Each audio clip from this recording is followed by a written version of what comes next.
if you're like me, you love to bake and cook things to share with your friends. So today on Backyard Farm to Table, I'm baking a really special and unique cookie that uses dill and orange and hazelnut to share with my friends. I'm going to be seeing them next week. I'm taking a road trip. So come along with me. Let's go harvest some dill. For this recipe, you need about a half a cup of loosely packed chopped dill. So I'm going to go ahead and take some of these fronds. First, you want to preheat your oven to 350 degrees and lightly butter the inside of a tart pan. The springform type with the removable bottom is really the best because it just makes it a lot easier to take this cookie out of its seat once it's done cooking and it's cooled. This cookie calls for butter, lemon, and pistachio. That's the original recipe, is dill, lemon, pistachio. Well, like a lot of people, I suspect I didn't have all the necessary ingredients in my pantry to make the cookie the way that the recipe called for it, so maybe like some of you, I am not afraid to experiment. Instead of lemons, I use oranges, and instead of butter, which I usually love butter, I swear by butter, but I didn't have any butter, but I did have some butter-flavored Crisco left over from Christmas baking, and this stuff lasts forever, so I thought, alright, this'll work. And I didn't have any vanilla, which I do have now, but instead of vanilla, I used juice. It worked out just fine. The cookie was delicious. So basically, I'm remaking my version of the recipe again, this time with the vanilla. So hopefully that'll work. We'll see.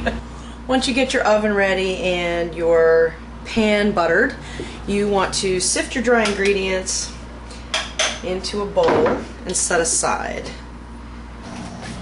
A really sharp knife is a good idea for something like this. You want to sort of take off the stems of the dill and just basically draw the knife down the stem and pull off the frondy, fluffy top.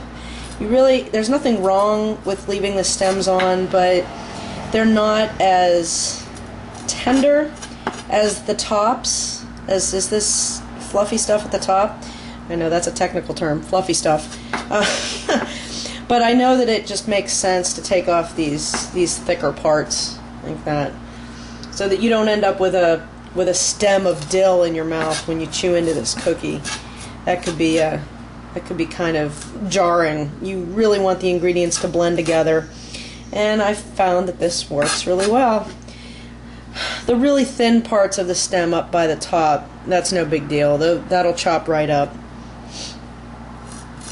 Next, you want to just loosely chop this. You don't want the dill to lose its flavor and its character or its identity, so loosely chop it so that it'll blend well with the other ingredients.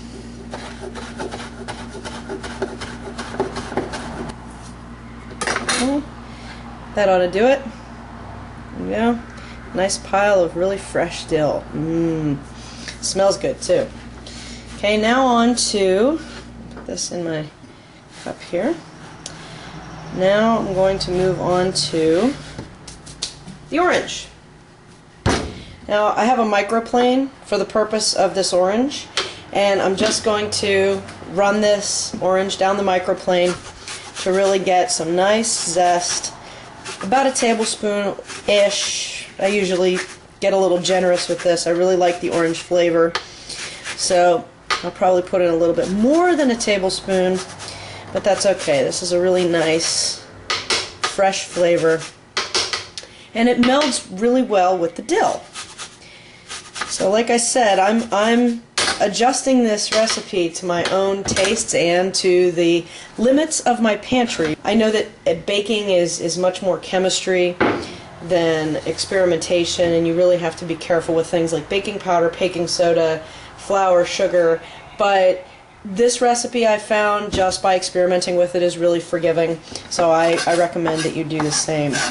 Take your cup of butter, or in this case a cup of butter flavored Crisco, and mix this for about 2 to 3 minutes until creamy. Once that's ready to go, you're going to add the sugar. It's a half cup of sugar. Teaspoon of vanilla. I add, instead of lemon extract, I add a little squeeze of orange, fresh orange. And you want to add your dry ingredients, the ones that are already sifted. And you want to put that on a low speed until a soft dough forms. Be sure you add in the orange zest or the lemon zest, whatever you happen to be using there. And once the dough forms, you want to add in your dill and your hazelnut.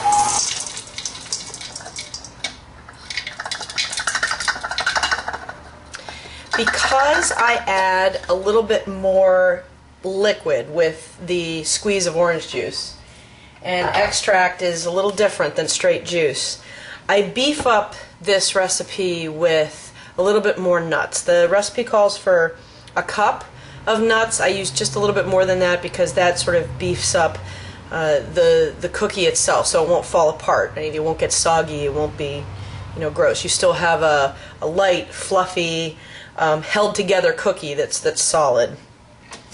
Once your dough is ready, it sort of holds together nicely on its own, like so. You're ready to put it into your buttered tart pan. Add the dough to the tart pan, just dump it all in there, and press it in really well so it fills in all the gaps. I'm going to make sure you get those sides so that you don't have little pieces sticking up, and because those will burn. So you want to make sure that all these pleated edges around on the outside are pressed in nice and firm, and it's all even on top.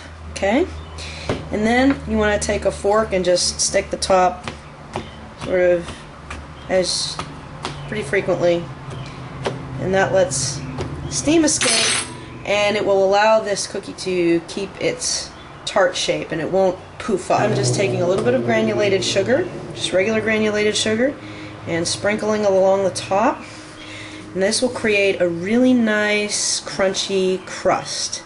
It's not too much. I'd say it's about a quarter cup of sugar that I end up using on the whole top of the cookie, but it does create a very nice crunchy top. Now into the oven.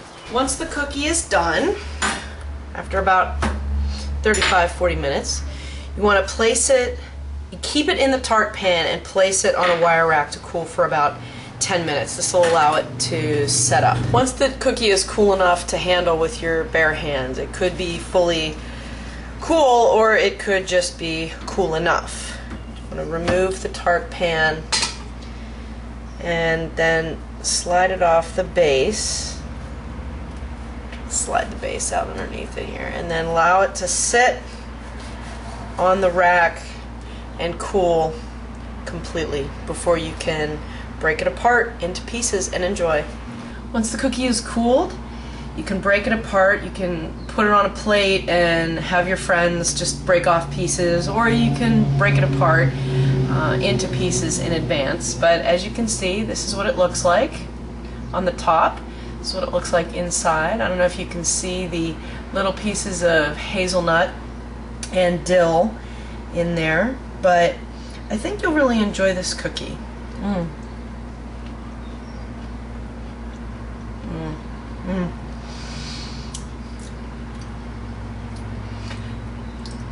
It's interesting, if you don't tell your friends that there's dill in this cookie, they might not know that that's what the extra unique flavor is. Dill has a very distinctive flavor, so I'm sure it seems really weird to put it in a cookie, but the hazelnuts in this case, and the orange zest, and the orange flavoring, and of course the vanilla, mellow the dill beautifully and turn it into a truly delicious sweet treat. Thanks for watching Backyard Farm to Table, and hopefully next time I'll have some more produce other than just herbs. Thanks for watching.